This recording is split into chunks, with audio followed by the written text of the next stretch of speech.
8 फेरों का 8वां वचन। स्वाति ने इसी साल शहर के कॉलेज से पढ़ाई पूरी की है और अब उसके लिए जगह जगह से रिश्ते आने लगे हैं। स्वाति से ज्यादा उसके रिश्तेदारों को उसकी शादी की चिंता है, इसीलिए जो भी स्वाति के घर आता वो किसी नए लड़के की खबर जरूर ले आता। अरे दीदी, ये फोटो देख के बताओ कैसा है। राहुल नाम है लड़के का, मेरी सहेली की बहन का बेटा है। अपनी स्वाति के साथ एकदम प्यारी जोड़ी लगेगी इसकी। जरा दिखाना, फोटो तो बढ़िया लग रहा है। कोई गलत आदत वादत तो नहीं है ना इसे? और कमाता कितना है? अरे कोई गलत आदत नहीं है दीदी, आप कहो तो एक मीटिंग करवा देती हूँ, फिर सब कुछ फाइनल कर लेना। हाँ हाँ, ये सही कह रही हो तुम। संडे को स्वाति के पापा भी घर पे ही रहेंगे। बुआ फिर वहां से चली जाती है और रात को स्वाति की माँ उससे कहती है, स्वाति बेटा, आज कमला बुआ ने एक लड़के की फोटो दिखाई है। संडे को वो लोग मिलने आ रहे हैं, तैयार हो ना तुम बेटा। अरे मम्मी, आप कहाँ कमला बुआ के चक्कर में आ जाती हो? अभी इतनी जल्दी कोई शादी वादी नहीं करनी है मुझे। अरे बेटा, अच्छा लड़का है, बुआ जानती है उसे अच्छे से। हाँ स्वाति बेटा, एक बार मिल तो लो, बाद में देखेंगे आगे क्या करना है।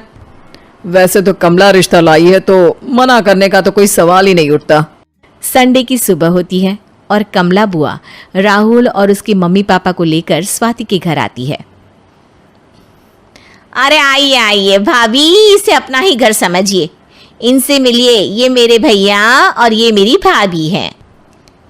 नमस्ते भाभी जी, ये है हमारा लड़का राहुल, सरकारी नौकरी की तैयारी कर रहा है ये। वैसे आपकी बेटी कहाँ है? अरे स्वाति बेटा, बाहर आ जाओ। वैसे कितनी पढ़ाई की है स्वाति ने?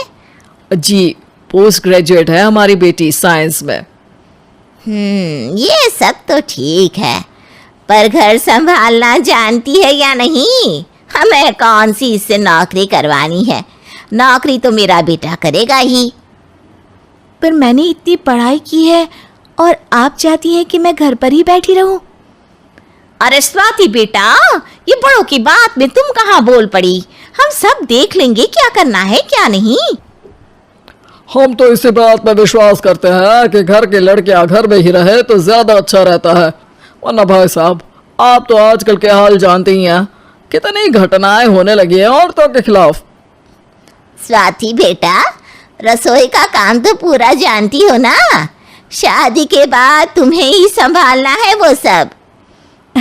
अरे बहुत अच्छा खाना बनाती है ये, आप सब लोग इसकी तारीफ करते नहीं थकेंगे।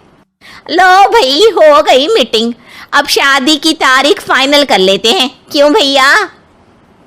भाई, हम तो पंडित जी से चर्चा करने के बाद ही तारीख फाइनल करेंगे। सालों से हम उनकी बातें मानते हुए आ रहे हैं। लड़के वाले और कमला बुआ की बातें सुनकर स्वाति एकदम नाराज हो जाती है और उसे लगने लगता है कि शादी के बाद उसे घर पर ही बैठना पड़ेगा। लेकिन घर वालों के आगे उसकी एक नहीं चलती और उसे शादी के लिए हाँ कहना पड़ता है। शादी का दिन आ जाता है और सब मंडप में जमा होते हैं। अब फेरों का समय हो गया है, अब कन्या अपने वर से 7 वचन मांगेगी।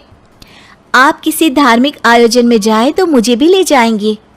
आप मेरे माता पिता का भी बराबरी से सम्मान करेंगे, हमेशा मेरा साथ निभाएंगे। आपको दोनों परिवार की जिम्मेदारियां बखूबी निभानी होगी। हर ज़रूरी बात में मेरी भी राय लेंगे। आप सभी गलत आदतों से दूर रहेंगे। आप मेरे अलावा किसी और औरत से कोई गलत संबंध नहीं बांधेंगे। ये 7 वचन पूरे हुए, वर क्या तुम्हें ये सारे वचन मंजूर है? जी हाँ पंडित जी, मैं सारे वचन अच्छी तरीके से निभाऊंगा। अरे वाह वाह, बढ़िया तरीके से सब काम संपन्न हो गया। तो इसी के साथ विवाह संपन्न हुआ और आज से ये दोनों पति पत्नी हुए। 1 मिनट पंडित जी, अभी एक वचन लेना बाकी है। अब कौन सा वचन है बेटा? मैं अब हमेशा के लिए किसी दूसरे घर में जाने वाली हूँ, तो पति के अलावा मैं अपने सास ससुर से भी एक वचन लेना चाहूँगी। अब कहो बेटी। मैं ये चाहती हूँ कि मुझ पर किसी बात की कोई पाबंदी नहीं लगाई जाएगी।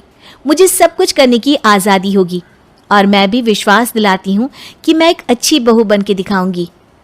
स्वाति की बात सुनकर उसके सास ससुर एकदम चौंक जाते हैं और कुछ बोल नहीं पाते कि उतने में कमला बुआ बोल पड़ती है।